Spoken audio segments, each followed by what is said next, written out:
Okay, I meant to put this before I started recording, but then I didn't, so if whatever. Just feel free to listen to this as you would a podcast. You don't have to watch it. I may sometimes reference the gameplay that you see, but by no means does that mean you have to watch the whole thing. Just feel free to just listen to it all the way through if you'd like.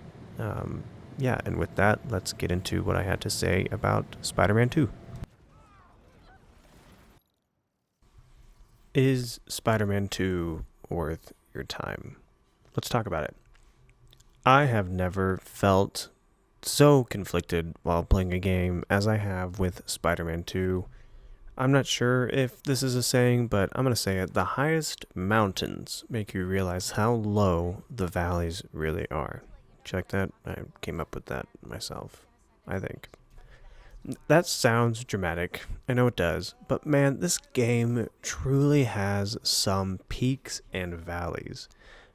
Maybe this was made worse because I knew I was going to be making this video, so I had like this critic mindset the whole time I was playing it. But let's just talk about it. Is Spider-Man 2 worth your time? To begin with, I did end up platinuming this game, so all in all, I have about 30 hours invested into this game, and I'm pretty much done. There is a new game plus mode, which I may boot up if I feel so inclined, but I'm really kind of done at the moment with this one. I actually did try the new game plus, but then found out the beginning cutscene at least was unskippable, so I promptly closed the app after that. According to this website called How Long to Beat, you can roll credits on this game in about 17 and a half hours if you beeline it, or 23 if you do some side stuff. And completionist is 28 hours. So I spent a little bit longer in this game than the average person would have, and that is all due to how good it feels to jump back into Spider-Man again. But there are some things which we need to talk about with this game first. And let's just talk about the bad stuff. Get that out of the way, because when players boot up the game, they're first going to be greeted by all the bad stuff in this game, which is pretty much the first 50-ish% of the game, in my opinion. The game felt like the developers intentionally put padding at the beginning of the game to give it that 23 or so hour length. Like they thought, we can't charge $70 for a 10-hour game, so they stretched out that first half of it, and man, is it a slog sometimes. This is mostly due to the fact that in almost every main mission, you take off your suit as Spider-Man. And some of those early side missions are just not fun, and there's a lot of them. So, for the first half of the game, this is a rather low-stakes Spider-Man story, and it really puts the man in Spider-Man. Check that, I came up with that. I legitimately dreaded going to do anything that wasn't a crime-fighting pop-up mission in the beginning of this game, regardless of whether it was a main or a side mission, because I knew that this game was going to take me out of the Spider-Man suit and have me walk around as a regular person. Whether that was Peter, Miles, MJ, or even love interest of Miles in the first game, Haley, which this game did not need. And this is really my biggest problem with the first half of this game, is how often you are taken out of the Spider-Man suit. Insomniac have nailed being Spider-Man and swinging around New York City, so I just can't wrap my head around why they take you out of being Spider-Man so often. I get that Spider-Man and Peter Parker are inseparable, like they are the same person and their stories intertwine, but there are so many times that you are taken out of the suit for what feels like no other reason other than to just mix up gameplay and to tell some mediocre story elements. There are two really bad examples of this that stick out in my mind. The first is the carnival, and the second is this J. Jonah Jameson bike scene. I won't talk about the J. Jonah Jameson bike scene, just if you play this game, you know what I'm talking about. Why was it in there? It didn't have to be. Okay, first of all, I'm going to rattle off some minor spoilers that happened in this game, but given that this game's main marketing campaign was the symbiote suit, which you don't get until you're a little over 50% done with this game, that's not an exaggeration, by the way. You don't get the symbiote suit until you're a little over 50% done with this game. I'm going to spoil some minor stuff. boring plot points at most. So, if you haven't played this game yet, there is this carnival mission. I'm actually going to put it on the screen now. So, in this mission, you're Spider Man, right? I'm walking around as Peter Parker. You've put probably 10 ish hours into this game, maybe less if you do the side missions. You've just got done doing some of the most boring side missions, speaking of which, that you've ever done in your entire life. And then you do a main mission. This main mission. You think to yourself, all right, maybe I'll get that cool new symbiote suit, which was marketed to absolute death. Nope. You go in as Miles, which I skipped that part of this scene. You go in as Miles. You play this really okay rhythm-based minigame. It's okay, but honestly, I hated it. It didn't need to be in the game.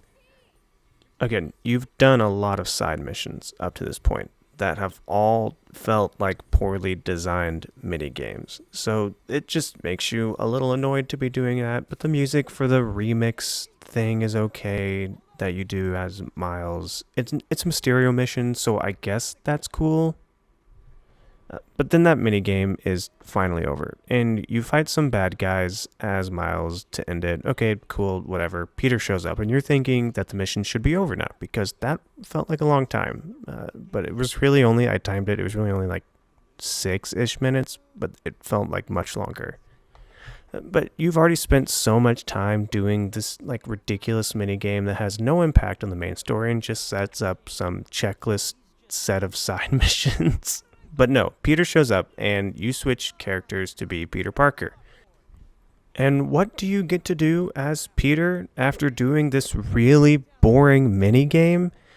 You walk around an amusement park so you can press triangle and get some absolutely fine dialogue between Peter and his friends.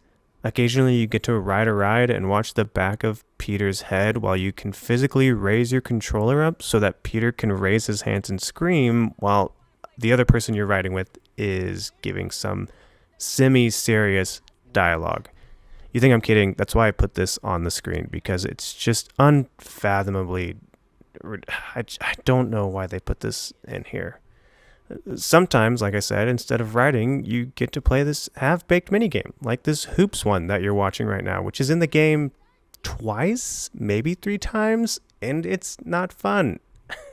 You can play this water gun minigame, Hoops, knock down the bottle. Oh, and Tombstone's at this carnival because he likes cars, and there's bumper cars there. I believe there are like 7 things you can do. You can probably count them on the right-hand side of the screen right there.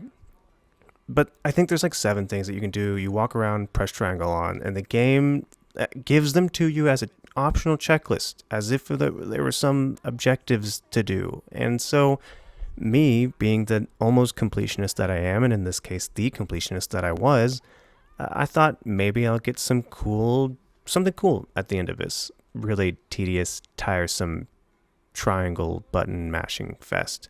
So I complete all the mini games. I mean, the developers and creators put me here with this option, so surely there must be something to all of this. What am I rewarded with for doing all of this? Let me show you.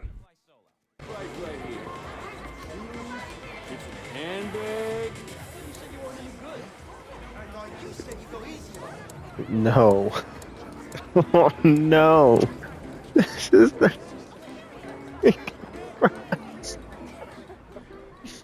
You are rewarded with the option to walk around this part of the game with a light up cowboy hat. I seriously could not believe it. That reaction that you heard, that was my genuine reaction. I could not believe this, so I recorded it, and it was so defeating to be incentivized to walk around this park doing some of the most boring tasks in one of the coolest games that has some of the coolest traversal in combat. And I think I was expecting to get at least something cool, maybe a little more fun than what I was doing for that whole time, only to be absolutely slapped in the face with this reward. I'm not sure what they could have done to make this worth my time, but my point is that I don't think something like this should be in the game to begin with. That's why I've spent so much time talking about this. This part of the game is just a detailed example of my biggest problem with 50% of the game. And it's just that the game is so often boring when it's not a boring game. If you think I'm picking this example out just specifically, and there's not a lot of other examples like that, I'm not. So here you go. Some more minor spoilers. As I mentioned earlier, I'm going to talk about it. The J. Jonah Jameson bike scene. There's literally a mission where you pedal around as teenage Peter Parker on a bicycle. You don't really use your Spider-Man powers. And yeah, I mean, it's so boring. Okay, what else do I have here?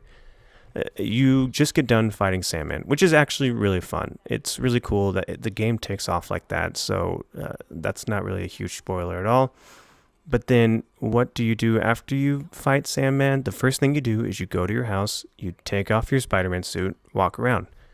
Then, what do you do after that main mission? You meet your friend Harry, take off your suit, and walk around. But this time, it's a flashback, so you still have some spider powers, just not all.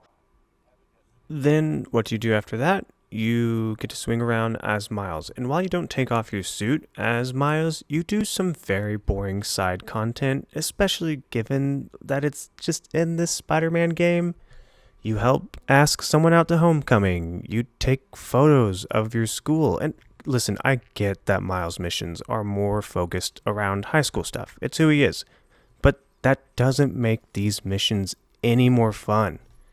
Then, okay, so what do you do after that? You meet Harry at his lab, you take off your Spider Man suit, you walk around while pressing triangle to get some voice dialogue. Then, in the middle of this, you play the most boring, like, B mini game here. Seriously, why is this in the game? Go download Apex Legends, boot up the firing range. You don't even need to play the real game. Select Crypto, he's a character in this game, and you will get a better experience, a better drone minigame than what is in this Spider-Man game. I just can't fathom why they put this part in the game. As if that weren't bad enough, they base an entire set of side missions around this drone minigame, and I just could hardly bring myself to do them. Okay, so going back to the original problem that I have, which is that you get taken out of your suit so often. Just having these moments happen so frequently is really baffling to me, considering it's what the first Spider-Man game got so much flack for. The MJ gameplay elements, they were boring, and Insomniac saw that, and instead of tossing that out the window for the second game, they said, you just haven't tried it enough. You'll like whatever we feed you if we feed you enough of it. I was going to put some dumb analogy about being an F1 driver and then going through McDonald's, but whatever. You should know that I'm actually a defender of the first game that had this little data puzzle minigame. I did like that. I thought they were kind of fun. They weren't too tricky. They mixed up the gameplay just enough. There's another one of these here too, or two. There's two of them rather. And I really didn't mind them much either, but they really just should have stuck with at max 2 mini games. Not, I think there was like maybe 4 in this. I mean, the game is worse off for having these ridiculously boring side missions, and they're all front loaded onto the first half of the game, which really brings the pace to so much of a crawl that a snail could outrace it. It just made the game not fun. And ultimately, that's what this medium is supposed to be. It's supposed to be fun. So when you sacrifice fun gameplay to tell a story that frequently takes away the most fun part of your game, the player is gradually going to start unengaging with it, which is what I've found myself doing.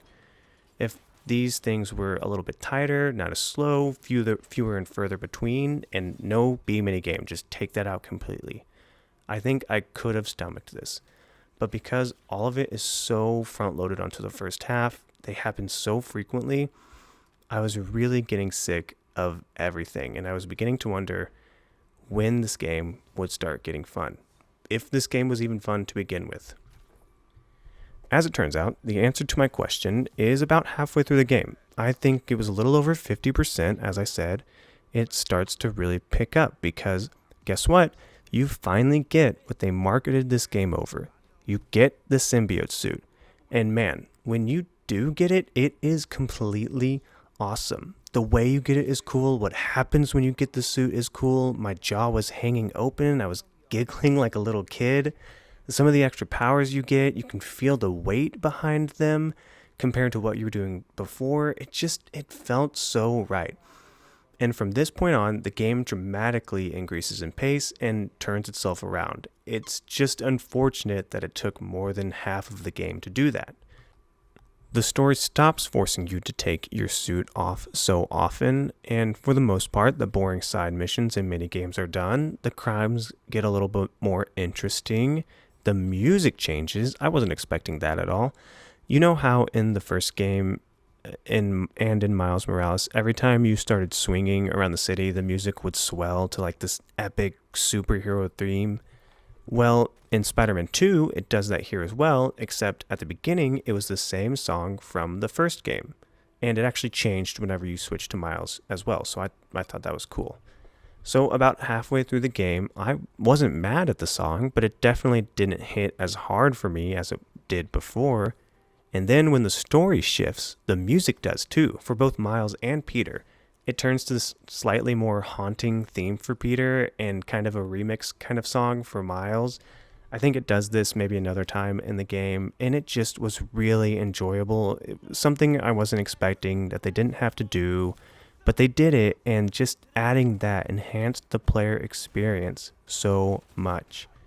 The music change is one example of what I think Insomniac got really right here. And that is all the little stuff they add into the game that they didn't have to do. But the game is better off for them adding it. One of my favorite parts was what I'm going to call dynamic environments. I remember reading a short interview quote before Spider-Man 2 came out, and it was something along the lines of, "We don't want something big to happen and then not see the impact of that in our world." At the time, I didn't really understand the difference that this would make without having played the game yet. But I believe the developers knew that this would make the environments feel so much more alive and reactive.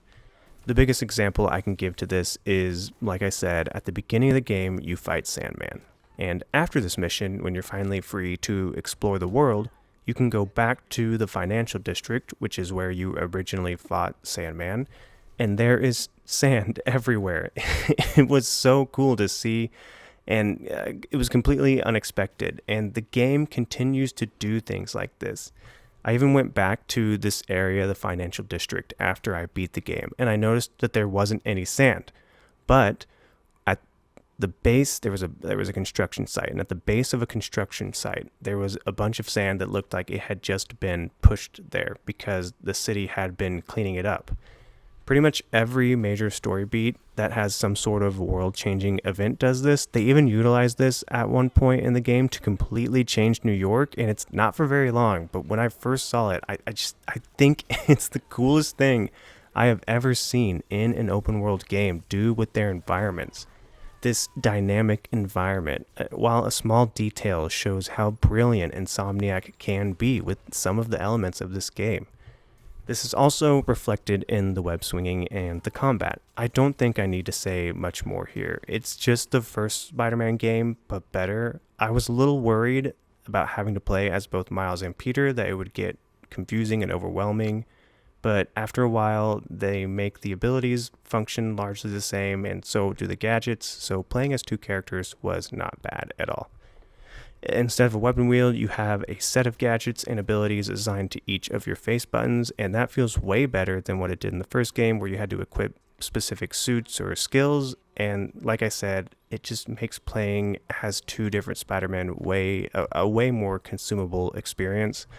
Another detail that they put into the game that they didn't have to is like these team-ups. I don't remember seeing anything about these team-ups before, but throughout the game, it changes who can team up with you. But if you're going to fight a crime or do some random side mission, occasionally another hero will show up in your crime fighting sequence, and you'll get to do like these tag team takedowns and stuff. And it's so cool. Just, man. And at first, the web swinging and combat may feel a little slow and like you're not doing enough damage, but there are skill trees to help with that, and they give you a good sense of progression. It's a pretty straightforward skill tree, but for some reason, twice on every branch of the skill tree, the game forces you to pick one of two skills. And oftentimes they're both very unrelated skills that makes you wish you could just have them both. Take this for example. In the damage skill tree, you have an ability that will either slightly recharge your abilities on every 10th hit of a combo, or successive air attacks increase in damage up to 50% extra. Clearly, air attacks seem vastly superior to slightly recharging your abilities on every 10th hit. So I don't understand why it makes sense to choose one over the other here. Why can't I just have both equipped at the same time? You're already so powerful as Spider-Man. Taking one of these skills away just seems player restrictive in a way that it didn't need to be, and kind of cuts down the fun a little bit. Here's another example. On the traversal skill tree, you can either choose to reveal tech crates on your minimap or increase the height of spider jump and the distance of spider dash. This one in particular irritated me because the minimap is so useless in this game, to the point where I actually turned it off. You might see that in my gameplay until I got this skill. And I was astounded that they built a skill around something that actively disengages you in the best part of this game.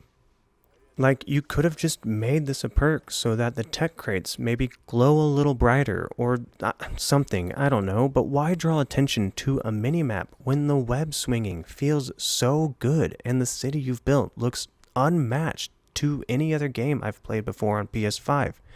Yes, I know I just played Cyberpunk 2077, but I'm talking specifically how visually it is represented on PS5. Which reminds me, I haven't talked about one of the best parts of this game, which is just how daggum good this game looks. This is the first time I felt like I was playing a PS5 exclusive game when it comes to visuals. Insomniac have worked some symbiotic magic here. You like that? Instead of black magic, symbiotic magic. To get this looking and running like it does. Like, I can run this game at 40 frames per second with ray tracing turned on and VRR, which is variable refresh rate, and it looks incredible. You can really tell. That's actually what's going on in this gameplay here, so I'm not sure how YouTube will translate it. It probably won't look as good as what you're seeing whenever I play the game on my TV. This was my first game with ray tracing on, and I almost always opt out or opt in for the 60 frames per second over the 30 frames per second performance mode. Not performance. 30 frames per second enhanced, visually enhanced mode. Let's just call it that. But I found that 40 frames worked just fine for me here. And the way that you can see the reflections of a building that you're swinging around, and I know it's dumb to talk about reflections right now, it's so nerdy and it feels like ancient technology, but it did make a big difference for me in this game. It's not just buildings either. In fact, the only redemptive part of that carnival scene is how good it looks, and there are puddles as you walk around that reflect the glow of the rides, and it just makes the environments so pretty to look at. It really is just one of the best parts about this game, is how fun it is to just, like, I'm watching my gameplay here and swinging around the city, and even though this is a boring fishing side mission of Spider-Man, why is this in here? It still looks good and it's still fun to look at. But I do want to emphasize that the back half of this game pretty much makes up for every single complaint that I have. After you get your symbiote suit, which again is over 50% of the way through the game. Actually, you remember that part that they show at some showcase where you have your symbiote suit and you're fighting a bunch of people and Peter is angry? That literally takes place 64% of the way through the game. Like, imagine if in God of War they marketed the Blades of Chaos as their main selling point. That would have taken away so much from that incredible moment, and that's just how you know that there's a serious pacing issue in this game. On top of that, in that mission, Peter's mood changes basically on a dime in that scene. There's hardly a slow build-up to the evil Peter, and it just kind of happens. Anyway, whatever. The game is good. That's just another minor gripe. So once you get the symbiote suit, the gameplay becomes much better for the most part. The side missions get a lot better. The main missions don't make you take off your suit as often. They go places with the game that left me a little choked up. Yuri Lowenthal, the guy who voices Peter Parker, is really so good at his job. The emotion he portrays to his friends, the care, the love that he conveys. There are times when Peter says something or screams it more likely, and you can just tell it hurts him. And man, I mean, thinking about those scenes as I was like typing this up was just causing me to get slightly emotional thinking about them. It's so good. He does so good. The voice acting is so good.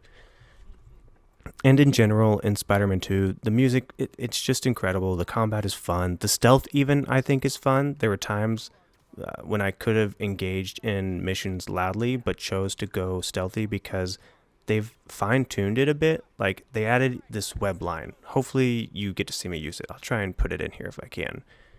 And you can just make a web anywhere across 2 points and walk across it like a tightrope, which makes stealth takedowns much easier. And you can get creative with it. Like you can attach one web line to another web line and just kind of get creative with your stealth takedowns. It's fun. I don't know. I even took a screenshot because sometimes it looks a little creepy whenever you do a completely stealth takedown of a room.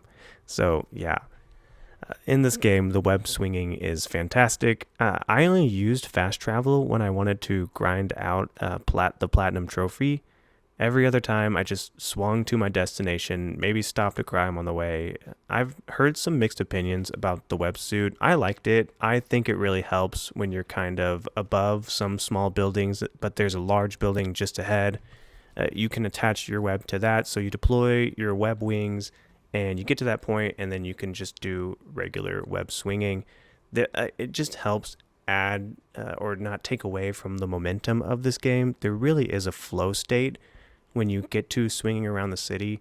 And also the swinging is just noticeably faster in this game than it is in the first game. Maybe some of the gameplay you're seeing here is a little bit slower, but there are skills that help you to get faster. I'm looking at it now and there's like slingshots that you can use to like get across the whole city with your web wings. That's cool. That's so fun. So yeah, I think Spider-Man 2, is it worth your time? It depends on how you want to play it. Again, I platinumed it in around 30 hours, so if you're just out for an easy platinum trophy grind, then sure, it's worth it. It wasn't that much time, and for the most part, the missions were okay. If you don't care about trophies, then I would strongly encourage you to skip some side missions, especially these EMF side missions. They're the ones with the little green leaf. You'll miss a trophy and a suit, but don't worry. It's literally one of the ugliest suits in the game, and when you get it, they build up to be like this massively amazing suit, but it's so laughably bad. I couldn't believe that it was the reward I got. You get it actually at the very end of the game, after you beat the entire story. You get this suit. So yeah, skip those little EMF green leaf missions for sure if you don't care about trophies. For the most part, everything else is fine. You don't need to feel like you need to do every single side mission, with the exception of some main story missions, but you can't really skip those. Again, I want to say that this game, whenever I say it made me feel like I was playing a PS5 game, they like really work with the triggers as well. You'll see maybe a mission where I'm Miles and you have to hold the triggers down to match a certain point, and it uses the tactile feedback from the triggers to make you get to a certain point whenever you're holding them down, and that's really cool. So I mean, when we talk about if this game is worth your time, I had a lot of bad stuff to say about it, but I also had a lot of good stuff to say, I think. And ultimately, I'll say this: I was really down on this game. But I was still running around my house pretending to web swing around it. I am a grown adult. I'm almost 30s. I'm almost 30 years old, and I'm jumping off my couch pretending to be Spider-Man. I mean, the fact that this game can still bring that out in me really speaks to how good the combat is, how great the web swinging is, and how, I think, redemptive the back half of the story really is here. So that's it. That's my thoughts on Spider-Man 2. If you liked the video, drop it a like, maybe drop a comment.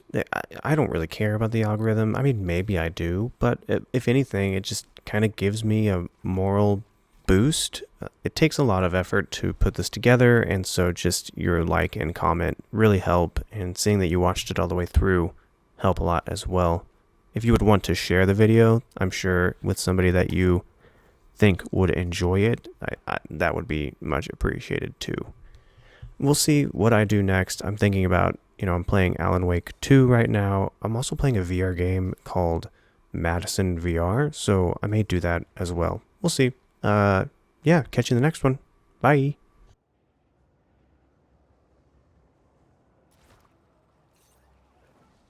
Gas truck could blow at any second. Right there! Yeah, we're not doing this today!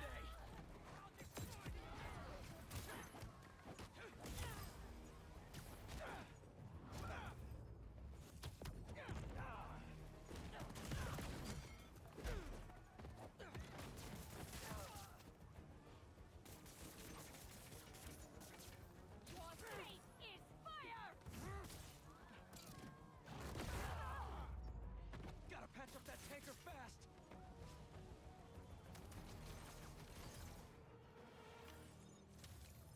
That gas truck's stable enough to get somewhere safe for unloading. Thank you, long-lasting webs.